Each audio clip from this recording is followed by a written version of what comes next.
Una vez más estamos agradecidos del Señor por esta bendición que nos concede de reunirnos para continuar con nuestras clases.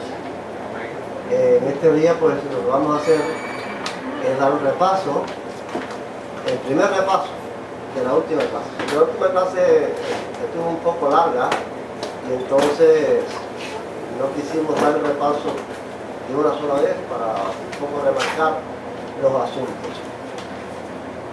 Estamos considerando, como ustedes saben, la crítica que hace el judaísmo mesiánico al texto griego del Nuevo Testamento. Y en particular estamos considerando el tema del Talmud, la Cábala y los rabinos mesiánicos. La manera en que los rabinos del mesianismo pues usan estos documentos en el judaísmo antiguo. La clase de hoy se titula Pablo descalifica a la Torá oral, o sea, el Talmud. Toda la clase, el título que le pusimos fue Cristo y Pablo descalifican a la Torá oral. Pero hoy vamos a comenzar con el repaso de esa clase en lo concerniente a Pablo.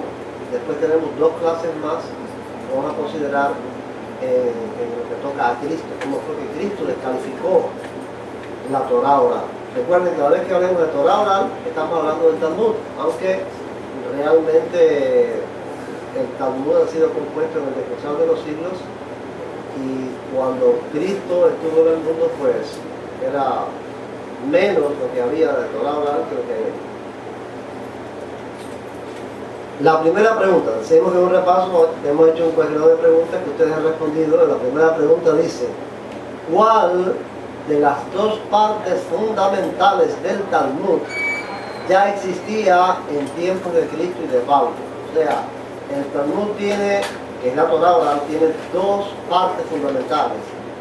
El origen de ese gran documento tiene dos fundamentos: la Mishnah y la Gemara. Como ustedes ven ahí, la Mishnah significa repetición y la Gemara es explicación. ¿Cuál de esas dos partes fundamentales del Talmud ya existía en tiempos de Cristo y de Pablo? Esa es la primera pregunta. Le toca a Ariel.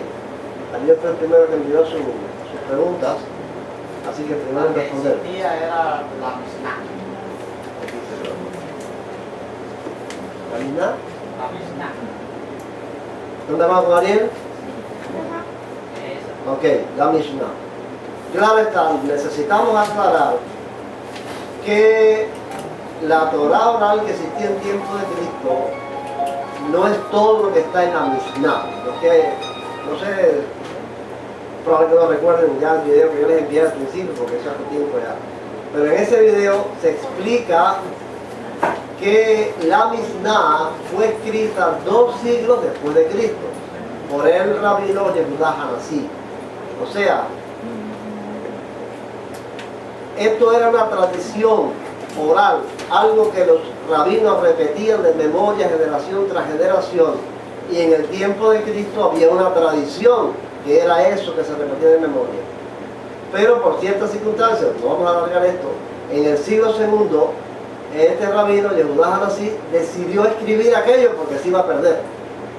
Lo que estaba en la memoria se perdía con la muerte de los sabios, y entonces decidió escribir toda ese cúmulo de repeticiones que había oral sin escribirse, lo quiso escribir en el siglo segundo. Pero ya habían pasado 2 siglos después de Cristo vivió en el mundo. Quiere decir, cuánto más se había añadido a esa Mishnah, a esa repetición, cuando este hombre decidió escribirla. Por eso lo que aparece en la Mishnah que escribió Yehudá Hanasí es lo que había en tiempo de Cristo, pero lo que se añadió en 2 siglos después. ¿Entienden la idea? Pero en tiempo de Cristo ya existía esta tradición oral que se conoce en el Talmud como la Mishnah. No sé si me hice claro explicarlo. La Gemara, quería decirle, la Gemara se escribió entre el siglo segundo y el siglo, después del siglo segundo y el siglo quinto, o sea, la Gemara sí es muy posterior, que son explicaciones que hicieron otros rabinos a la Mishnah. Ya la Gemara sí es muy posterior. La segunda pregunta dice, ¿cuál es la idea que esboza Dan Ben Abraham con relación a la leyenda sobre la Torah oral que aparece en el tratado de Pirkei Avot en la Mishnah? O sea, en la Mishnah hay un tratado, un pequeño libro que se llama Pirkei Avot, y ahí hay una leyenda sobre el origen de la tradición oral, la Torah oral. Dan Ben Abraham trata de explicar eso en una clase y lo esboza de alguna manera. Esta es la pregunta que va a responder. Se perdió una de tres respuestas. Se perdió la Torah oral después de la Gran Asamblea. Esa es una respuesta. La segunda respuesta es, hay una cadenita de sucesión que preservó a la Torah oral después de la Gran Asamblea. Y no se sabe qué pasó al fin con la Torah oral después de la Gran Asamblea. Ustedes saben ya que Dan Ben Abraham dice, la Torah oral, o sea, esa tradición oral, Dios se la reveló a Moisés en el monte Sinaí. Esa es la leyenda. Aparte de lo escrito, aparte de esos 5 libros que están de Moisés al principio de la Biblia, dice Dan Ben Abraham, porque lo dice esta, el Pirkei Avot lo dice, que Dios le reveló a Moisés esa tradición oral. Que Moisés se la transmitió a Josué. Que Josué se la transmitió a la Gran Asamblea. Josué a los ancianos. Los ancianos A la Gran Asamblea. los profetas a la Gran Asamblea. La Gran Asamblea fue una asamblea de sabios judíos que se formó en los tiempos de Esdras, 120 sabios. Entonces, según Dan Ben Abraham, esa tradición oral viene de Dios. Eso no fue invención de los rabinos, según él. Viene de Dios porque esta leyenda dice que Dios se la reveló a Moisés. ¿Ustedes se recuerdan la comparación que él hizo con la receta? Sí. ¿Cuál fue la comparación?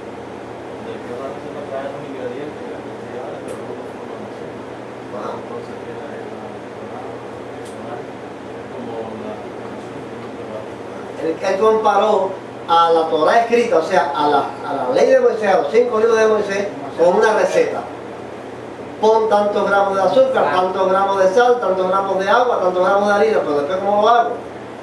Bueno, él dice que la Torah escrita, los 5 libros de Moisés, es la receta.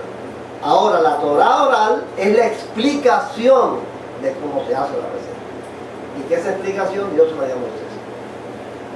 Ahora bien, él esboza eso diciendo que esa Torah oral llegó hasta la Gran Asamblea, en el tiempo de Esdras. ¿Pero qué pasó después que se terminó la Gran Asamblea? Se perdió toda esa información. ¿Recuerda que él dice eso? Sí. Se perdió toda esa información. Él pregunta esto: ¿y cuál de las 3 respuestas ustedes encontraron como la correcta? Le toca a Rosario. Vamos a ver, Rosario. ¿Cuál de estas 3? Hay una cadenita de sucesión que preservó a la Torah oral después de la Gran Asamblea. ¿Está bien? Ajá. Correcto. La cadenita. Él dice, ¿todo esto se perdió, dejó de existir, o hay una cadenita de sucesión que preservó a la Torah oral después de la Gran Asamblea? Y él lo deja ahí. Yo les dije en la clase que busqué por internet dónde él continúa esa clase, porque dice, esto va a ser la clase que viene, pero no sé si la dio no la publicaron, porque no la encontraron. Pero sí me dediqué a buscar la cadenita, porque él dice que hubo una cadenita que preservó esa Torah oral que Dios le dio a Moisés después del tiempo de Esdras hasta el tiempo de Cristo. Bien, la otra pregunta está correcto de Rosario. Dice, entre estos nombres de rabinos que forman la cadena de sucesión en la transmisión de la Torah oral, señala los que corresponden a la época de Cristo. Porque me puse a buscar y me encontré la cadenita. Me encontré el tratado de Pirkei Avot en español. Eso fue maravilloso. Y no lo hubiera podido hacer. Ese tratado que él usa de Pirkei Avot está publicado en internet en español. Y me encontré la cadena de sucesión hasta el tiempo de Cristo. Todo este nombre de estos rabinos son la cadena de sucesión. Después, el último sabio de la Gran Asamblea se llamó Shimón el Justo. Después, Antigno recibió de Shimón el Justo esa Torah oral. Después, Yossi, hijo de Yoezer, hijo de Zeredá. Después, Yossi, hijo de Yohanan, de Jerusalén. Después, Yehoshua, hijo de Perajiah. Después, Nitai Derbel, Yehuda, hijo de Tabai, Shimón, hijo de Chatab, Ismayá, Abtalión, Hillel y Shammai. Esa es la cadena, la cadenita que hizo también Adán de sucesión de la Torá oral hasta el tiempo de Cristo. La pregunta es, ¿cuál de entre estos nombres de rabinos que se señala ahí, cuál de ellos corresponde a la época de Cristo? ¿Cuál de estos rabinos vivió en la época de Cristo? Vamos allá. Yanelis. Hillel y Shammai. Hillel y Shammai, ¿están de acuerdo? Estos dos rabinos fueron los rabinos que vivieron en la época de Cristo. Hillel y Shammai. Toda la Torá oral, toda la tradición oral que ustedes van a ver en el Nuevo Testamento son el resultado de la escuela que surgió de Hillel y Shammai. ¿A qué secta religiosa del tiempo de Cristo pertenecían Hillel y Shammai? ¿A los herodianos? ¿A los saduceos? ¿A los fariseos? ¿O a los esenios? ¿A qué secta pertenecían estos dos rabinos? Yo sé. ¿A los fariseos? Yo sé, no tenía el papel, pero todos saben de memoria. Bien, bueno. A los fariseos. Ahora bien, según el rabino Joseph Hartman, un rabino de ahora, moderno, Hillel y Shammai tenían caracteres muy distintos. Según lo que él explica, y tu parecer, coloca el carácter debajo del nombre. Bueno, ahí tenemos a Hillel y Shammai y 5 caracteres, 5 maneras de comportarse una persona. Este rabino explica cómo era Shammai, cómo era Hillel. Vamos a ver. La pregunta es de Jenny. Jenny. La justicia. ¿Quién tenía el carácter de la justicia de estos rabinos? Shammai. La intolerancia. ¿De quién era? Shammai. La bondad. De Hillel. La dureza. Shammai. Y la misericordia. De Hillel. Así lo describe este rabino, un estudioso de este tiempo, un rabino judío de Israel. Considera que Shammai era justicia, rectitud, intolerancia, e Hillel pues era bondad, misericordia, y hay por diferentes explicaciones sobre el carácter de estas dos personas. Según el programa Torah en Familia que ustedes vieron el video ahí, ¿cuál Torah oral de estas dos permaneció en el tiempo? O sea, ¿cuál fue la que perduró en el tiempo? ¿La de Hillel o la de Shammai? ¿Cuál fue la que permaneció? ¿La de la bondad, la del amor, la tolerancia, la comprensión? ¿O la intolerancia, la rectitud, la justicia, lo correcto? ¿Cuál de esas dos Torah permaneció en el tiempo? Alejandro. Vamos a ver, Alejandro. ¿La de Hillel o de Shammai? Y es una ley, parece como de la historia, que al fin y al cabo los rígidos no dejan mucho que ver en el mundo, no dejan mucho. Permanece el amor, prevalece la bondad, triunfa al fin y al cabo de los tiempos la misericordia y las cosas bondadosas, mientras que la intolerancia dura por un tiempo pero después desaparece. Y en este caso, pues, con la Torá oral de Hillel y Shammai pasó. Al fin y al cabo, desde el cruzar de los siglos, lo que los sabios judíos reconocieron como lo correcto fue la Torá de Hillel, no la de Shammai. Vamos a ver. Interpretación. Esta es una pregunta para que ustedes interpretaran. Por los conflictos que aparecen en el Nuevo Testamento entre Cristo y los fariseos, ¿cuál era la Torá oral que prevalecía en ese tiempo? O sea, por esos conflictos que había, ¿cuál era la Torá oral que prevalecía en esos tiempos? ¿La de la bondad, la de la misericordia, o la de la intolerancia, la rectitud, la justicia? Vamos a ver. Me toca a Remín. A ver, Remín. ¿Cuál era la Torá oral que prevalecía en el tiempo de Cristo? Déjame ver qué cosa pusimos ahí. Bueno, pensaba mucho, ¿verdad, Ale? Sí. ¿Cuál es? ¿La de Hillel o la de Shammai? La de Shammai. Obviamente, Arlene ya lo sabía, señor, Ahí. porque las confrontaciones que hay de Cristo contra los fariseos se debe precisamente a la intolerancia, a la dureza de esa secta religiosa. O sea que en ese tiempo, si hubiera prevalecido el lado de ley, Cristo hubiera tenido menos problemas.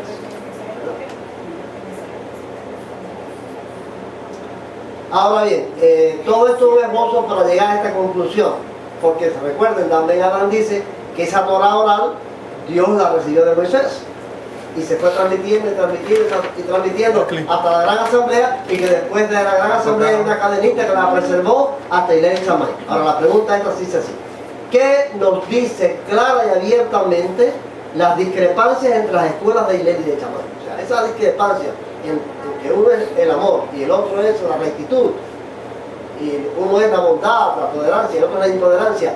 ¿Qué nos dice abiertamente esto con relación a la Torah oral? Vamos a ver. Las respuestas pueden ser que la Torah oral fue una revelación de Dios a Moisés. Esa es la teoría de Ramén Abraham, con lo que dice Piqué ahora. Que la Torah oral fue una invención de los rabinos. Vamos a ver, toca a Eduardo. Bueno, que la Torah oral fue una invención de los rabinos, que no hay tal revelación de Moisés. ¿Por qué? ¿Por qué tú crees que la Torah oral fue una invención de los rabinos basada en esta discrepancia?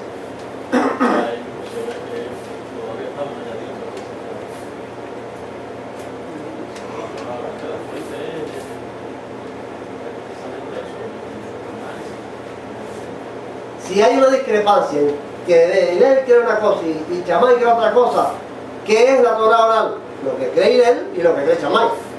Porque lo que Dios reveló no lo cambió nadie. Lo que está en el libro de Moisés no es lo que creyó Moisés.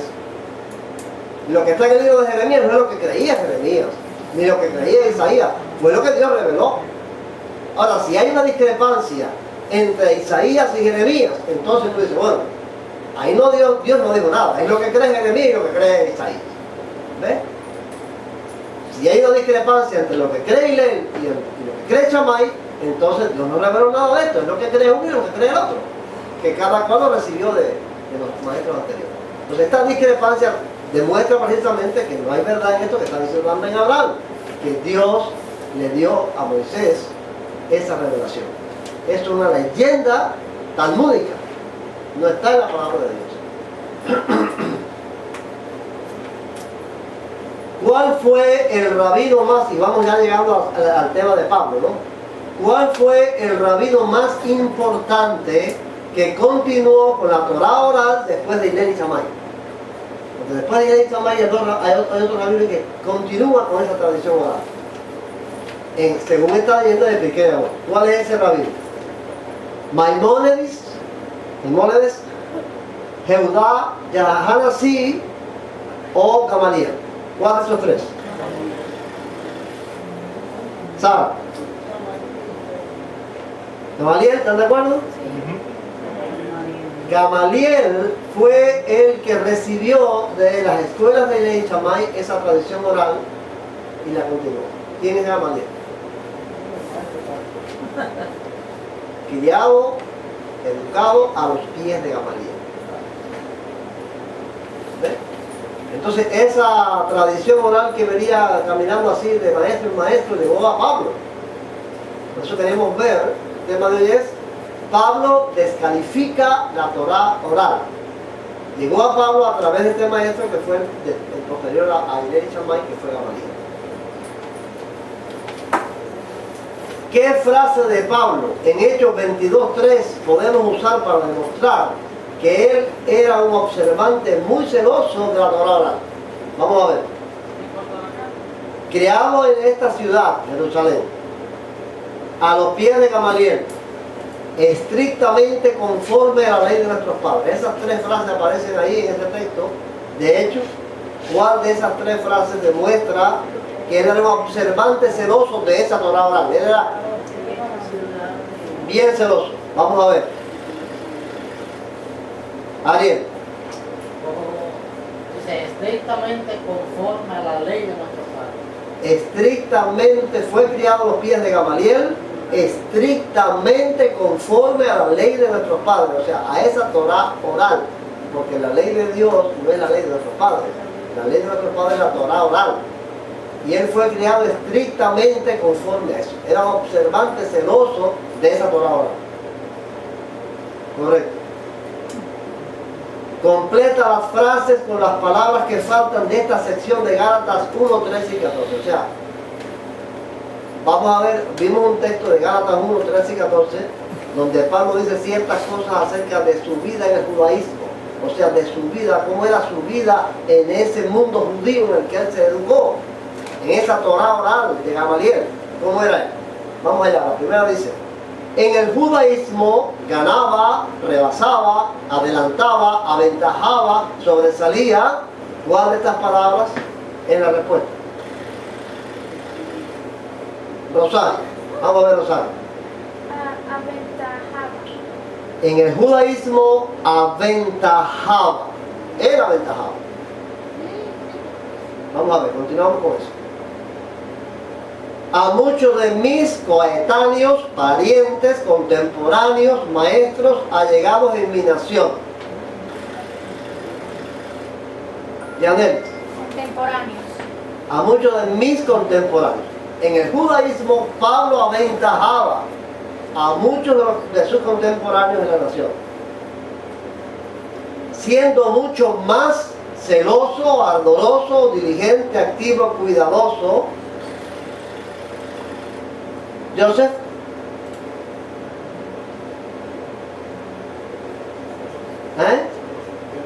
Celoso. Muy bien. Siendo mucho más celoso. Fíjense, en el judaísmo él aventajaba a sus contemporáneos de su nación, siendo mucho más celoso de las prácticas, costumbres, creencias, historias, tradiciones de mis padres. Remigio. Tradiciones. Siendo mucho más celoso de las tradiciones de mis padres. Esto es lo que él dice en Gálatas 1, 13 y 14. En el judaísmo, en esa religión judía que él practicaba, él era mucho más celoso que cualquiera otro. ¿Estamos claros quién era Pablo del judaísmo? Porque eso es importante a la hora de ver por qué él descalifica eso. Él lo vivió. Él fue de los aventajados. ¿Cómo es que él lo descalifica? Vamos al texto más importante. El texto de la descalificación que él hace. Quisiera que atendieran bien a esto. En Filipenses 3, 4 al 9 es una demostración de que Pablo descalificó a la Torah oral que había recibido de Gamaliel y que según la leyenda de Pirkei Avot, la había recibido de Hillel y Shammai. Responde la siguiente pregunta. Las frases que aparecen en la columna de la izquierda son las de la Reina Valera de 1995. Las de arriba son las de la versión popular. Coloca una frente a las otras según corresponda. Esa fue la pregunta que hicimos. Comparar el texto de la Reina Valera y la versión popular para ver cómo lo dice en una versión y cómo lo dice en otro. Ciertas frases descalificativas de Pablo en este texto. Vamos a ver. Eran para mí ganancia. Eso es como lo dice la Reina Valera. Las he estimado como pérdida. Estimo todas las cosas como pérdida. Por amor de él lo he perdido todo. Lo tengo por basura. Y así dice la Reina Valera. Ahora hay 5 frases allá que son de la versión popular. Quien va a responder va a colocar la frase que corresponda aquí en la partida. La primera frase, vamos allá, la pregunta es de Jenny. La primera frase dice: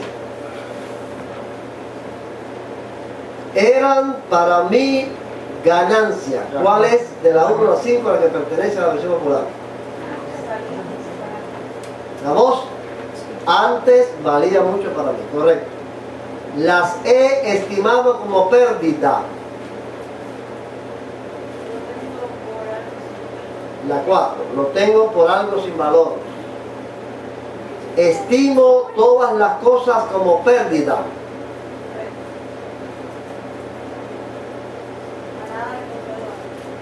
A nada le concedo valor. Fíjense qué descalificación esa. Todo eso que era antes por amor a Él, Cristo naturalmente, lo he perdido todo.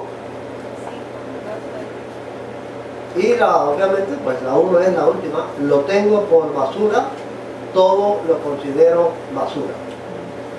Es descalificativo lo que él era en el judaísmo, más celoso que cualquiera otro. Y aquí dice en Filipenses que lo tiene por basura. Y vamos a hacer un poco de énfasis en esto. ¿Qué es lo que Pablo considera como basura? Traje este libro, nada más que para mostrárselos. Es un documento muy importante para estudiar. Es un interlineal. Es el Nuevo Testamento en griego y en español.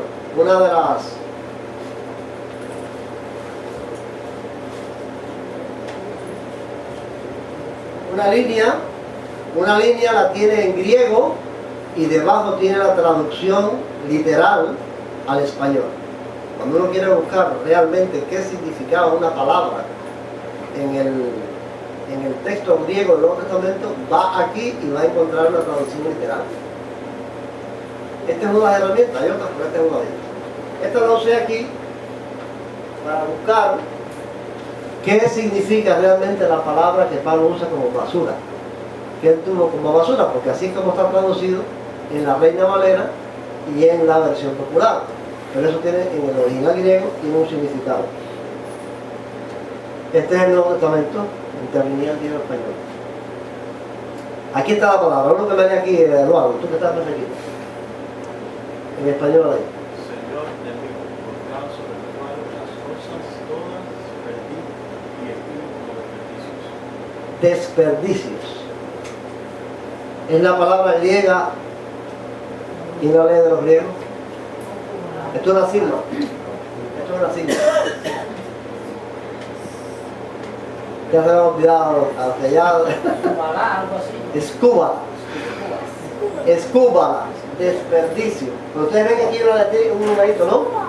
Ese es el número 4. Este interlineal tiene ciertas notas al margen para explicar todavía más la palabra. Miren lo que dice esa notita que hay allí en la palabra escúbala. Desperdicios, literalmente excrementos o estiércol. Es lo que significa esa palabra en griego. Pablo tiene por estiércol, por excremento, todo lo que él fue en el judaísmo. Es lo que le expresa ahí. Si ustedes van a la Reina Valera de 1909, que es la que hemos usado, dice estiércol, no dice basura. Basura dice la 95 y esta popular y otras más. Pero en la Reina de 1909 dice estiércol. ¿Hay descalificación en lo que él está diciendo aquí? Una fuerte descalificación. Yo creo que si alguno hoy se atrevía a decir eso que Pablo dijo, lo van a apedrear.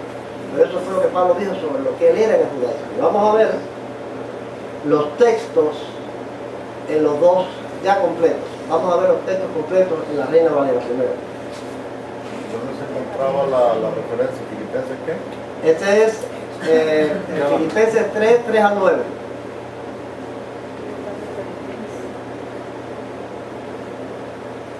Nosotros somos la circuncisión, los que en espíritu servimos a Dios y nos gloriamos en Cristo Jesús, no teniendo confianza en la carne, aunque yo tengo también de qué confiar en la carne.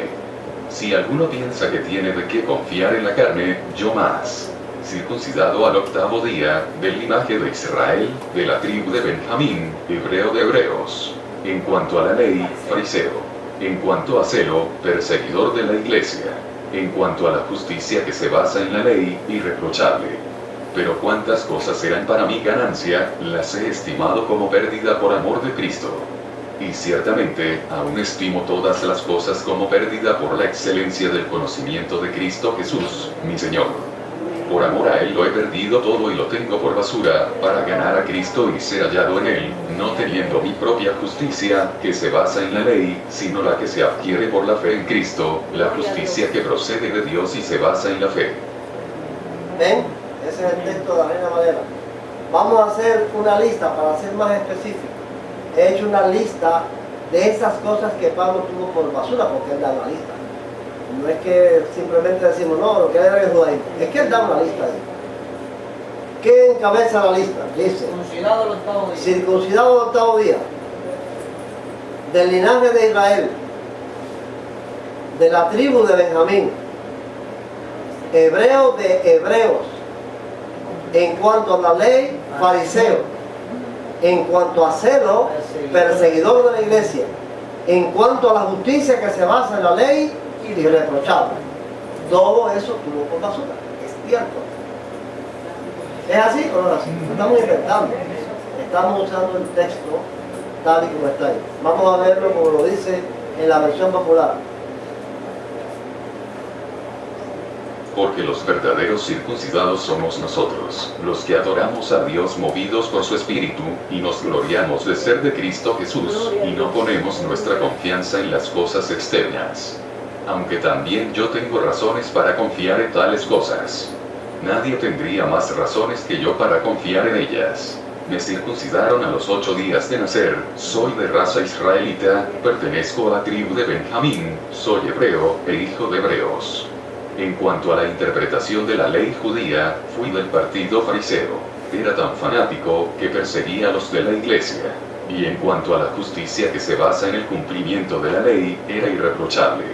Pero todo esto, que antes valía mucho para mí, ahora, a causa de Cristo, lo tengo por algo sin valor. Aún más, a nada le concedo valor si lo comparo con el bien supremo de conocer a Cristo Jesús, mi Señor. Por causa de Cristo lo he perdido todo, y todo lo considero basura, a cambio de ganarlo a Él y encontrarme unido a Él. No con una justicia propia, adquirida por medio de la ley, sino con la justicia que se adquiere por la fe en Cristo, la que da a Dios con base en la fe. Ustedes ven aquí que Pablo, en su descalificación, va mucho más allá que descalificar la Torá oral. Porque eso de las tradiciones de los padres la Torá oral, pero en esta descalificación él va mucho más allá que eso. ¿No se dan cuenta? Ahí va descalificación a cosas más allá de la Torá oral. Podemos hacer la lista ahora en la versión popular. Haber sido circuncidado a los 8 días de nacido. Esto no es Torá oral. Esto es de la ley de Moisés. Haber sido circuncidado al octavo día. Tiene de qué gloriarse. Si hay alguien que tiene que sentirse de gloriarse de algo, yo, más que cualquiera otro, porque fui circuncidado al octavo día. ¿Qué dice? Ser del linaje, la raza de Israel, pertenecer al pueblo de Israel. Es un motivo para gloriarse, porque todo esto son categorías de gloriarse, de creer que es importante, de decir, yo sí valgo, yo sí soy el escogido por Dios, porque yo soy del pueblo de Israel. Pertenecer a la tribu de Benjamín. Ser hebreo, hijo de hebreos, porque en el tiempo de Pablo, ser prosélito era un grado inferior. Era el que venía, era como cuando Pablo se enfrentó a aquel que era Había romano. judíos que eran mixtos. Ajá, y eran hijos de Sakura. ¿no? Por ejemplo, uno de ellos era Timoteo, hijo de madre judía, pero de padre griego. Eran mixteados. Y había quienes eran conversos, que no eran judíos de raza, sino que se habían convertido a la religión y eran judíos. Pero Pablo dice, yo soy hebreo, hijo de hebreos. Yo no soy. Como el etíope que vino a adorar a Jerusalén. Ajá. O sea, estos tres aspectos quisiera señalarlos. Porque Pablo descalifica. El astral está en ese texto que él descalifica esto y estas tres cosas es la que tiene por basura. Y es importante aclarar esto. Porque hoy hay un resurgimiento de esas categorías. Ser judío, ser del pueblo de Israel, y pertenecer a la raza, y practicar esa religión es algo muy importante. Y uno dice, bueno, ¿cómo es posible que estos rabinos mesiánicos van a recoger lo que Pablo tiró a la basura? Como hablar en los términos de la versión popular en la Reina Valera. Sin decir que no es cierto. Bueno, si Pablo tiró eso a la basura hace más de 2000 años, ¿por qué estos rabinos mesiánicos quieren resucitar eso? ¿A qué viene la importancia y el engrandecimiento y la gloria de ser hebreo y de ser judío y de tener barro, de hacer esto y de hacer lo otro? Si eso Pablo dijo, a mí yo tiré a la basura, todo eso era motivo para yo gloriarme, para yo sentirme grande. Y no he despreciado, no he perdido todo. Y detrás de esto hay algo muy peligroso para el futuro. Y es lo que nosotros estamos tratando de hacer ver y de hacer entender aquí a quienes puedan escuchar. Está profetizado que el anticristo se va a sentar en Jerusalén, que el gobierno mundial del anticristo es de Jerusalén. ¿Hasta qué punto los judíos en este engrandecimiento van a propiciar o dar su apoyo a ese anticristo? Todo este movimiento, porque el judaísmo mesiánico es un movimiento internacional, no es un movimiento pequeño, algo que está cambiando las mentes de la gente con relación a los judíos. ¿Qué va a pasar? ¿Qué va a ocurrir con esta gloria, con este engrandecimiento que se le está dando a los judíos entre los mismos cristianos? Lo que está pasando es el comienzo. Estamos advirtiendo que esto está en contra de las escrituras, y está en contra de la palabra de Dios. Y esto tiene un fin mucho mayor que el que vemos ahora, porque ya digo, es un movimiento que está revolucionando el mundo y al mismo Israel. Entonces hay que ver eso con perspectivas y tener cuidado y ajustarnos a lo que diga el texto bíblico. Si Pablo dice, yo tuve por basura esto, ser del linaje de Israel, pertenecer a la tribu de Benjamín, ser hebreo de hebreos, ¿por qué quiero serlo yo? Si él lo tiró para allá. Eso es lo que dice el texto bíblico. Ahora lo que diga un rabino, el mesiánico de hoy, es lo que él dice. Tenemos que estar seguros y ciertos, fundados en lo que dice la Biblia. No es lo que dice Dan Ben Abraham o el otro, sino lo que dice la palabra de Dios. Y creer lo que dice la palabra de Dios. Haber sido fariseo, también lo tiró para el sexto. Interpretar la ley como la interpretaban los fariseos. Celo por guardar la ley hasta convertirse en un perseguidor de la iglesia. Irreprochable en la justicia que se basa en el cumplimiento de la ley. Todo esto Pablo lo tuvo por basura. ¿Para qué? Para ganar a Cristo. Y esta es la clave de eso. Todo esto que era para él motivo de gloria, de grandeza, lo desechó, lo tiró a la basura para ganar a Cristo. ¿Y qué es lo que uno ve en el judaísmo mesiánico? Que Cristo se va desvalorizando. El judaísmo mesiánico habla de la Torá, fiestas, dice Moisés. ¿Y Cristo dónde aparece? ¿Dónde está Cristo?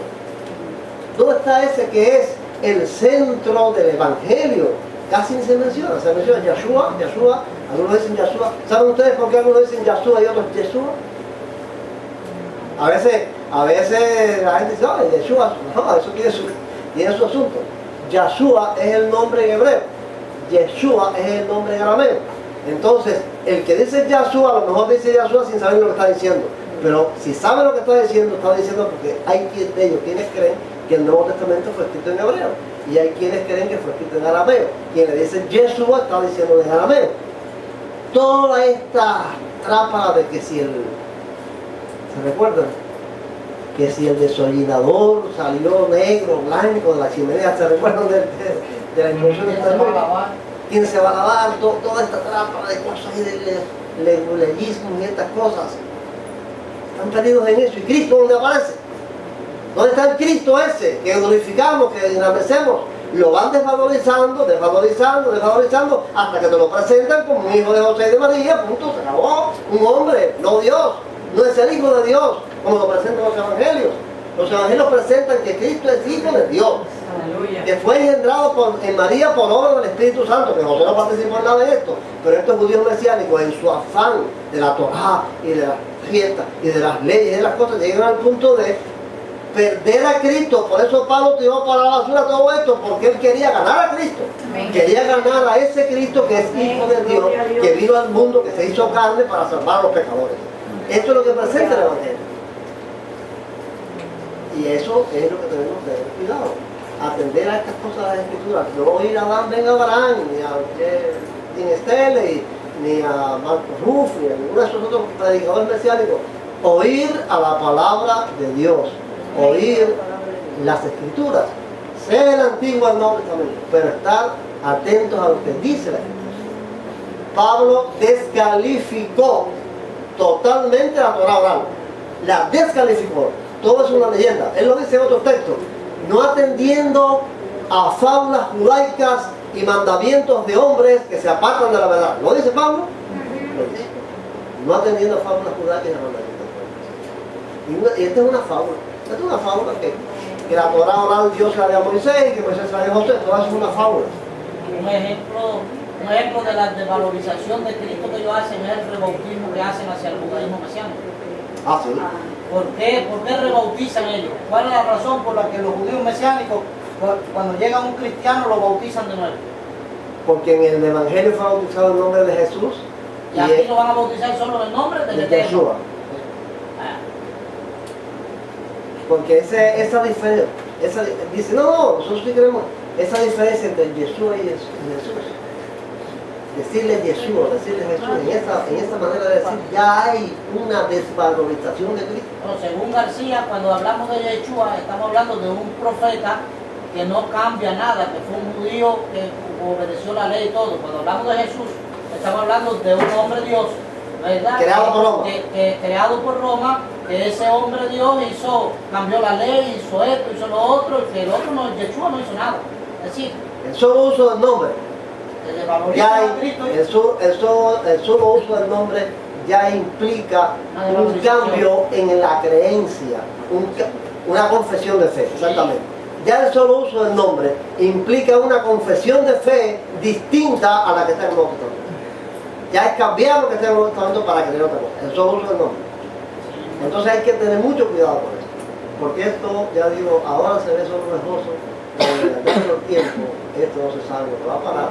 Y nuestros hijos, nosotros quizás no ¿hacia dónde estamos empujando a nuestros hijos? Sí. Porque nosotros podemos empezar ahora de una manera fácil. No puede empezar fácil, porque nosotros lo hemos hecho casi todo lo que, muchas de las cosas que hay que hacer, nosotros las hemos hecho toda la vida, ¿no sabes? Podemos empezar fácil, pero ¿hacia dónde empujo a mis hijos? ¿Hacia dónde empujo a mis nietos? Cuando esto vaya cada día devaluándose más y vayamos entrando más, lo voy a volver a empujar hacia el judaísmo del tiempo de Cristo, el fariseísmo del tiempo de Cristo. ¿Hacia dónde voy a empujar a mis hijos? Sí, ¿cuál es el propósito? No solamente en cuanto a creer, sino cuál es el propósito político, cuál es el propósito de la globalización del mundo que hay en esto. ¿A dónde van a parar nuestros hijos y nuestros nietos si se involucran en esta creencia y tienen esta fe y pierden la fe del Nuevo Testamento griego? Lo que está en el Nuevo Testamento griego es la verdad del Evangelio, es lo que se ha creído siempre. Eso no lo podemos perder de vista. Entonces, que el Señor reciba la obra y mi deseo, y continuaremos en la próxima clase con la descalificación que hace Jesús de esa adoradora. Amén. Gloria a Dios. Ahora nos ponemos en pie para cantar el coro.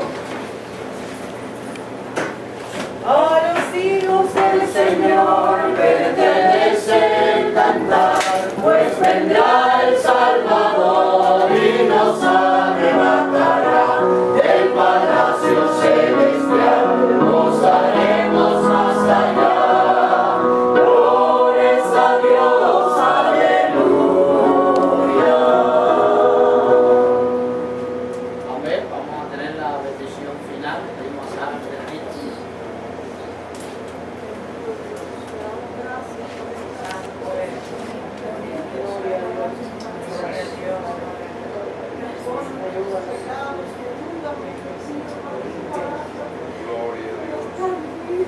Abierta en nuestro ser, en lo más profundo de nuestra alma. Allí está tu lado para nosotros. Que nada de este mundo pueda empañar esa luz hermosa que ha llegado a nuestras vidas. Ten misericordia de los que están ciegos, Señor. Ábreles los ojos con tu gracia, Señor. Que tu Espíritu Santo haga una obra especial en cada uno. Para que cuando tú vengas en gloria, Señor, estemos todos esperándote a ti con alegría. Señor, en tu nombre. Ahora te pedimos con mucho amor, la gracia y la paz de nuestro Señor y Salvador Jesucristo, la compañía y comunión del Espíritu Santo, que es nuestro divino consolador, sean con todos tus hijos por siempre. Amén. Amén.